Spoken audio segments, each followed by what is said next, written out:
सलाम दोस्तों, आज मैं जा रहा हूँ थाईलैंड के एक हिडन जेम खाओ सॉक नेशनल पार्क में। एक ऐसी जगह जहाँ वक्त रुक सा जाता है और नेचर अपने असल हुस्न में नज़र आती है। खाओ सॉक थाईलैंड के सूरत थानी प्रोविंस में वाक़ है। ये जंगल लगभग 160 मिलियन साल पुराना माना जाता है, अमेज़न से भी पुराना। इसका एरिया लगभग 739 स्क्वायर किलोमीटर का है और ये इतना घना है कि धूप भी ज़मीन तक मुश्किल से पहुँचती है। खाओ सॉक की हिस्ट्री भी काफ़ी इंटरेस्टिंग है। 1970s के दौरान यहाँ गोरिल्ला फाइटर्स ने जंगल में छुपकर काफ़ी अरसा गुजारा। इस वजह से ये फॉरेस्ट ह्यूमन डेवलपमेंट से बचा रहा। इसी वजह से आज भी ये जंगल बिल्कुल नेचुरल और अनटच्ड है। 1980s में इसे ऑफिशियल नेशनल पार्क डिक्लेयर कर दिया गया।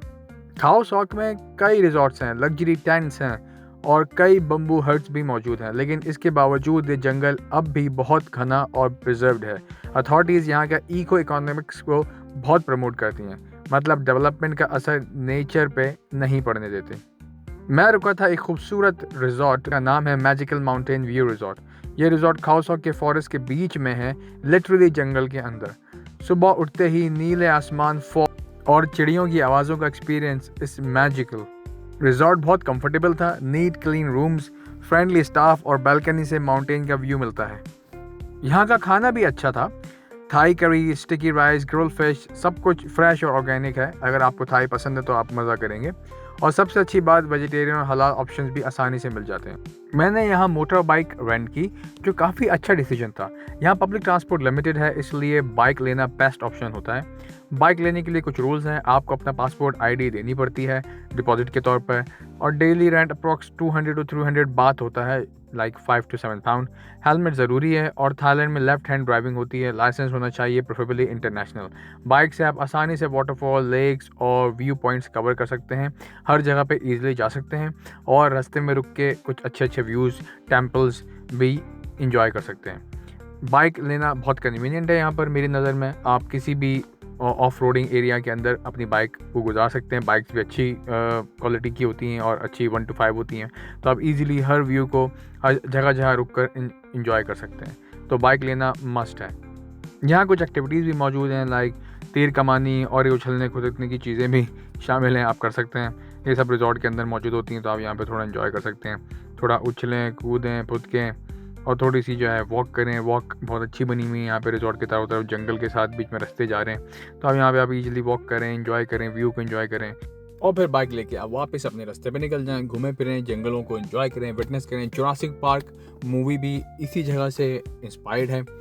यहीं के लाइमस्टोन पहाड़ को देखकर उन्होंने जुरासिक पार्क बनाया, उसी को एम्फसाइज करके। वियतनाम, थाईलैंड, यही वो जगह हैं जिससे इंस्पायर्ड होकर वो मूवी बनाई गई थी, लोकेशंस खास तौर पर। उसके बाद आप बाइक लिए घूमते रहें, क्योंकि आपकी अपनी सवारी है, आपको किसी पब्लिक ट्रांसपोर्ट पे डिपेंडेंट होना नहीं है। मैं वहाँ से निकल के फिर कम से कम 50 to 60 किलोमीटर राइड कर यहाँ पर एक बड़ी खूबसूरत लेक है, वहाँ आ गया।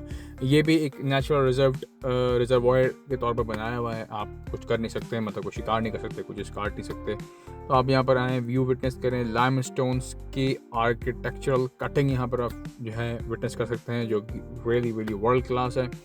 बहुत आप इंजॉय करेंगे इन व्यूज़ को, ख़ास तौर पर अगर थोड़े बादल हो तो अच्छा लगता है। और ये जो खूबसूरत प्लांटेशन यहाँ पे उन्होंने फूल लगाए हुए हैं, ये इसकी अपनी पहचान है।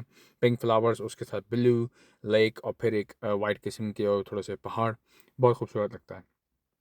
जब भी आप यहाँ पर आएँ, ये जगह ज़रूर विटनेस करें, ये लाइफ चेंजिंग एक्सपीरियंस आपको लगेगा। आप यहाँ पर रिवर कैनोइंग, जंगल ट्रैकिंग, एलिफेंट सेंचुरी विज़िट कर सकते हैं और नाइट सफारी जैसी एडवेंचरस चीज़ों का भी लुत्फ़ उठा सकते हैं, जो कि मैंने नहीं की। और जब मैं वापस रिज़ॉर्ट पर आया तो हर तरफ फॉग ही फॉग छाई हुई थी। इतना खूबसूरत व्यू मिल रहा था। सूरज बिल्कुल ढक चुका था फॉग की वजह से। जंगल बिल्कुल ही फॉग के अंदर डूबा हुआ था और हर तरफ शबनम के कतरे गिरे हुए थे और आपको बड़ा ही ह्यूमिड सा फील होगा, ठंडा ठंडा सा। बड़ा ही खूबसूरत रिज़ॉर्ट हुआ था उस वक्त। सुबह के वक्त सब कुछ बदल चुका था। वीडियो अभी ख़त्म नहीं हुई, चलते हैं मेरे सिनेमैटिक मैशअप की तरफ, ज़रा मुलाहिज़ा कीजिए।